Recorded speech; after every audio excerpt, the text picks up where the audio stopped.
అందరికీ నమస్తే అండి. Good morning. ఈనాడు, ఆంధ్రజ్యోతి, సాక్షి మూడు పత్రికల్లో వచ్చిన వార్తలు, వాటిలో వాస్తవాలు, ఉద్దేశాలు అన్నీ కూడా మనం ఈ వీడియోలో ఉన్నది డిస్కస్ చేద్దాం. కంటెంట్ నచ్చిన వాళ్ళు మీ మిత్రులందరికీ కూడా వీడియో లింక్ షేర్ చేయండి. ఛానల్ కొత్త వాళ్ళు సబ్స్క్రైబ్ చేసుకోండి. ఈ రోజుతో ఉత్కంఠకు తెరపడబోతోంది. సో ఎవరు గెలుస్తారు, ఎవరు ప్రతిపక్షంలో ఉంటారు, ఎవరు గెలిచినా ఎవరు ఓడినా ఈసారి బలమైన ప్రతిపక్షం ఉంటుంది. బలమైన ప్రతిపక్షం. So maybe YSR Congress party ఏమో రూరల్ ఏరియాలో, గ్రామీణ ప్రాంతాల్లో సంక్షేమ పథకాల లబ్ధిదారులు, ఎస్సీ, ఎస్టీ, ముస్లిం మైనారిటీ, బీసీ వర్గాల్లో కొన్ని మహిళలు ఎక్కువగా మాకే వేశారు. కాబట్టి కనీసం 105 సీట్లతో అయినా మేము ప్రభుత్వాన్ని ఏర్పాటు చేస్తాము అని వైసీపీ చాలా కాన్ఫిడెంట్గా ఉంది. తెలుగుదేశం పార్టీ ఏమో ప్రభుత్వ వ్యతిరేకత చాలా స్పష్టంగా ఉంది. అనేక వర్గాలు ప్రభుత్వానికి వ్యతిరేకంగా ఓటు వేశారు. కాబట్టి మేము 130కి పైగా సీట్లు గెలుస్తామని టీడీపీ చెప్తున్నారు. సో ఓటర్లు ఎటువంటి తీర్పు ఇచ్చారా ఏంటనేది చూద్దాం. ఉత్కంఠకు తెరనేడే కొవ్వూరు, నరసాపురంలో తొలి ఫలితం. భీమిలి, పాణ్యం ఫలితాలు అన్నిటికంటే ఆలస్యం. మొదటి స్థానం ఆ రెండు కూడా మనం ఊహించినయే కాబట్టి అవి లేట్ అయినా పర్లా.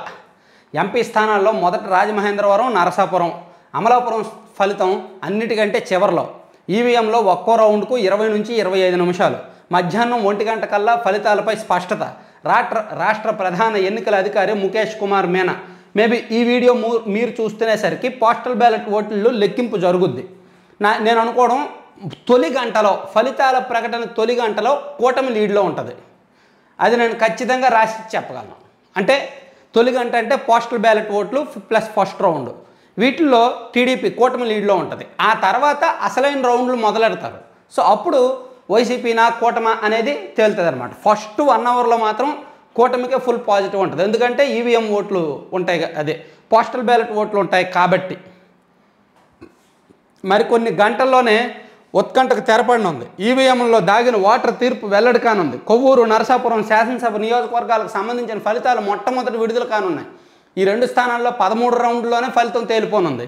లెక్కింపు ప్రారంభమైన తర్వాత 5 గంటల్లోగా ఈ నియోజకవర్గాల పూర్తి ఫలితాలు వెల్లడి కానున్నాయి. భీమిలి, పాణ్యం నియోజకవర్గాల ఫలితాలు అన్నిటికంటే ఆలస్యంగా రానున్నాయి. ఈ నియోజకవర్గాల్లో ఓట్ల లెక్కింపు 26 రౌండ్లలో జరగనుంది. సో సామాజిక మాధ్యమాల్లో అనుచిత పోస్టులు, రెచ్చగొట్టే వ్యాఖ్యలు, వదంతులు వ్యాప్తి చేస్తే కఠిన చర్యలు ఉంటాయి. కాబట్టి ఈరోజు పిచ్చి పిచ్చి కామెంట్లు పెట్టొద్దు, అనవసరమైన బెదిరింపులు, అనవసరమైన వార్నింగులు ఇవ్వద్దు. ఈరోజు సంయమనంగా ఉండాలి ప్రతి ఒక్కళ్ళు అనేది రాశారు. ప్లస్ నేను కూడా రిక్వెస్ట్ చేస్తున్నా. సో 33 కేంద్రాల్లో ఓట్ల లెక్కింపు. రాష్ట్ర వ్యాప్తంగా 33 కేంద్రాల్లో 401 హాళ్లలో ఓట్ల లెక్కింపు జరగబోతోంది. శాసనసభకేమో 2387 మంది పోటీ చేస్తే, లోక్సభకు 25 లోక్సభ స్థానాలకు 454 మంది, 4.13 కోట్ల మంది ఓటర్లకు గాను 3.33 కోట్ల మంది ఓటర్లు ఓటు హక్కు వినియోగించుకున్నారు. పోస్టల్ బ్యాలెట్లతో కలిపితే 81.80% మేర పోలింగ్ నమోదైంది. 2019తో పోలిస్తే ఇది 2% ఎక్కువ. అలాగే దేశవ్యాప్తంగా ఎన్డీఏ మురిపమా, ఇండియా విజయమా? ఇండియా విజయం దాదాపుగా అసాధ్యం, కష్టం. ఇండియా గెలుపు దాదాపుగా కష్టమే. మేబీ వాళ్ళు 200 మార్క్ చేరుకుంటే ఎక్కువ. బలమైన ప్రతిపక్షంగా నిలిచినట్టే. ఇండియా కూటమి మొత్తం 200 దాటితే చాలు. యావత్ భారతవని ఉత్కంఠగా ఎదురు చూస్తున్న రోజు రానే వచ్చింది. రాబోయే 5 ఏళ్ల పాటు దేశ పాలనా పగ్గాలు ఎవరి చేతుల్లో ఉండబోతున్నాయో మరి కొన్ని గంటల్లో తేలనుంది. నరేంద్ర మోదీ దేశం మీద పెద్దగా టెన్షన్ లేదండి. ఎటొచ్చి మన రాష్ట్రం గురించే టెన్షన్. కానీ ప్రజల 5 ఏళ్ల కష్టానికి నేటితో విముక్తి. కౌంటింగ్లో వైకాపా వారు గొడవలకు దిగొచ్చు. ఎలాంటి సమస్యలు వచ్చినా వార్ రూమ్కు సమాచారం ఇవ్వండి, నేను అక్కడ నుండే పర్యవేక్షిస్తా. అభ్యర్థులు, ఏజెంట్లకు చంద్రబాబు దిశానిర్దేశం. అలాగే పోస్టల్ బ్యాలెట్లపై వైకాపా పిటిషన్ డిస్మిస్. నేను నిన్న పొద్దున్న ఒక మాట వాడాను. నిన్న పొద్దున్నే నేను ఒక మాట చెప్పా. మన వాళ్ళకి హైకోర్టు కొడితే చాలదు, సుప్రీంకోర్టు కూడా కొట్టాలి. హైకోర్టు ఇటువైపు కొట్టింది, అది సరిపోలేదు. సో సుప్రీంకోర్టు ఇటువైపు కొడితే సరిపోద్ది, అందుకే సుప్రీంకోర్టులో పిటిషన్ వేశారు అన్నాను. అదే జరిగింది. సుప్రీంకోర్టులో వైసీపీ వేసిన పిటిషన్ను డిస్మిస్ చేసింది సుప్రీంకోర్టు. హైకోర్టు ఇచ్చిన తీర్పులో జోక్యం చేసుకోవడానికి సుప్రీం నిరాకరణ. ఇది ఇక్కడ మరోవైపు పిన్నెల్లికి సుప్రీంలో షాక్. పిన్నెల్లికి లెక్కింపు కేంద్రం పరిసరాలకు వెళ్ళొద్దని ఆంక్షలు. హైకోర్టు ఉత్తర్వులను తప్పుపట్టిన సర్వోన్నత న్యాయస్థానం. ఇది వ్యవస్థను అవహేళన చేయడమేనని వ్యాఖ్య. 6న విచారించి నిర్ణయం తీసుకోవాలని హైకోర్టుకు సూచన. సో పిన్నెల్లి గారు ఈవీఎంని పగలగొట్టిన దృశ్యాలు సుప్రీంకోర్టు జడ్జీలు చూసి షాక్ అయ్యారంట. ఏంటి ఈ కేసులో హైకోర్టు అలా బెయిల్ ఎలా ఇచ్చింది, అందుకే వ్యవస్థలను అవహేళన చేయడమే అని వ్యాఖ్యానించారు. పోలింగ్ కేంద్రంలో పిన్నెల్లి దాడి దృశ్యాలను చూసిన తర్వాత ఈ విషయంలో హైకోర్టు ఉత్తర్వులు పూర్తిగా తప్పు అనే వాదనలతో ఏకీభవిస్తున్నాం. ఇలాంటి కేసులో హైకోర్టు మధ్యంతర బెయిల్ మంజూరు చేయడం అంటే వ్యవస్థను పూర్తిగా అవహేళన చేయడమే సుప్రీం న్యాయమూర్తులు. అయితే 6వ తేదీ వరకు ఆయన్ను కౌంటింగ్ కేంద్రాల దగ్గరకు అక్కడికి వెళ్ళొద్దని చెప్పారు. సో చూద్దాం ఏం జరుగుద్ది అనేది. తర్వాత ఇది సంగతి, కార్టూన్ చూడండి. కూటమికే విజయ అవకాశాలు. జగన్మోహన్ రెడ్డి గారు టీవీ చూస్తున్నారు. టీవీలో కూటమికే విజయ అవకాశాలను ఉన్నాయి. ఉంటే పక్కన కార్టూన్ చూడండి. గెలవనీయండి సార్, తిక్క కుదురుతుంది. మనం చేసిన అప్పులు విధ్వంసం నుంచి రాష్ట్రాన్ని ఎలా గట్టెక్కిస్తారో చూద్దాం.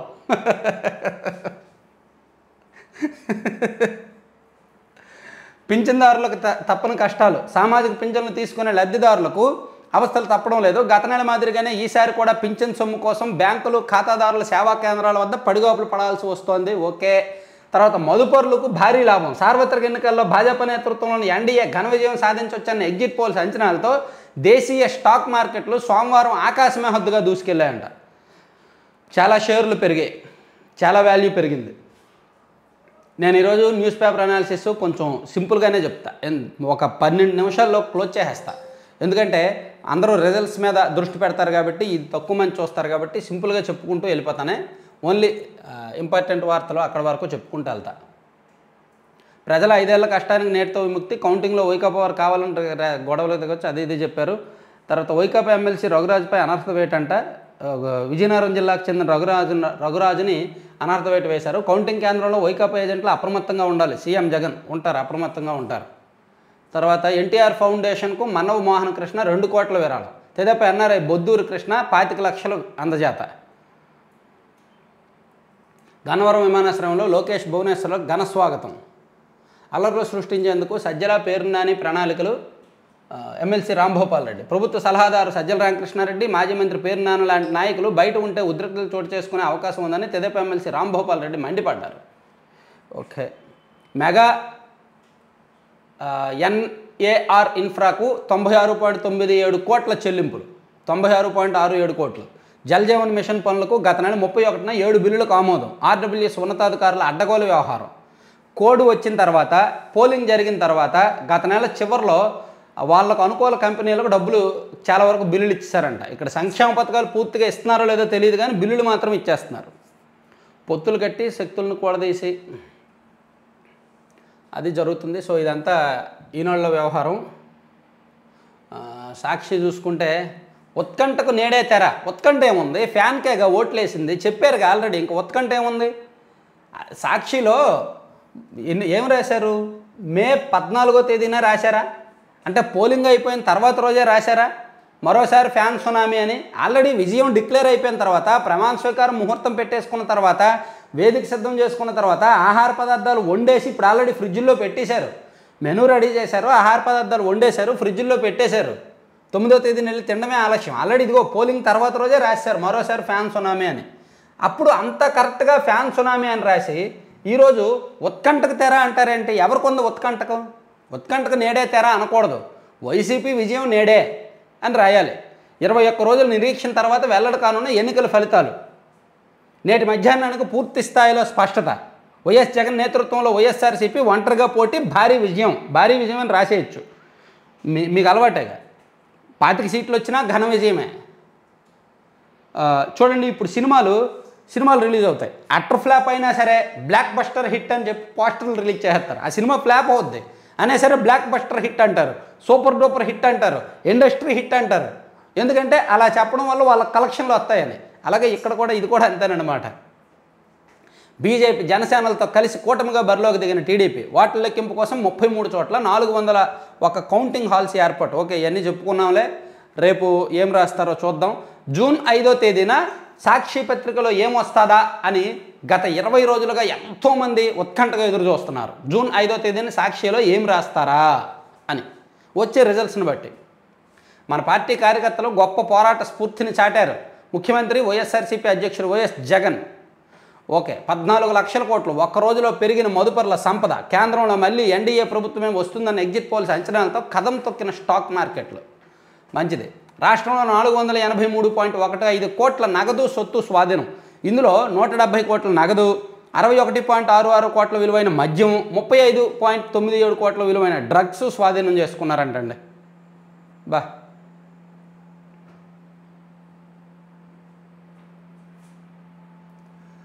పోలింగ్ తర్వాత ఈవీఎంలు మార్చేశారు. ఛత్తీస్గఢ్ మాజీ సీఎం కాంగ్రెస్ నేత భూపేష్ బఘెల్ తీవ్ర ఆరోపణలు. నేను పోటీ చేసిన రాజ్నంద్గావ్లో ఇది జరిగింది. చాలా లోక్సభ స్థానాల్లో ఇలాగే చేశారు. ఈసీకి ఫిర్యాదు చేస్తా. అది చాలా కష్టం అండి, అంత ఈజీ కాదు ఈవీఎంలు మార్చడం అదంతా. సరే సంబరాలకు సిద్ధం కండి.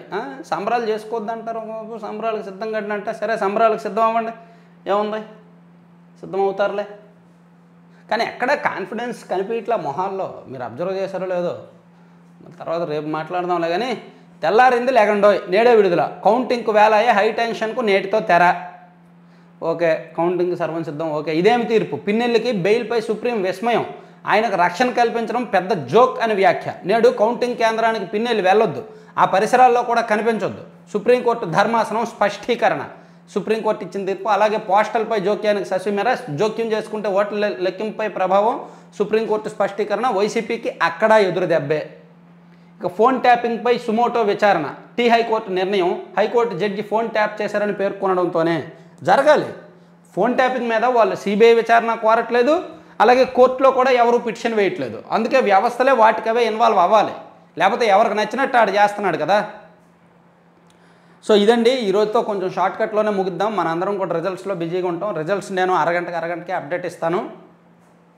Thank you.